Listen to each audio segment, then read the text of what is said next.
So guys, kain tayo.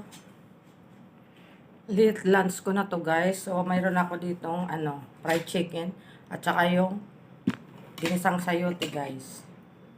Binili ko lang yung fried chicken guys. Tapos ayan, meron tayo ditong pakwan at saka ayan, grapes. Kasi nag-grocery pa ako guys. Kain na tayo guys.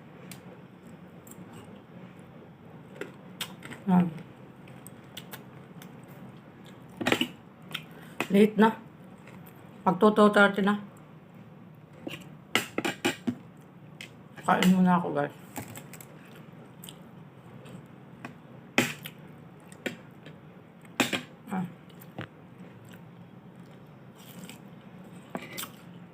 Ang sarap, tamis.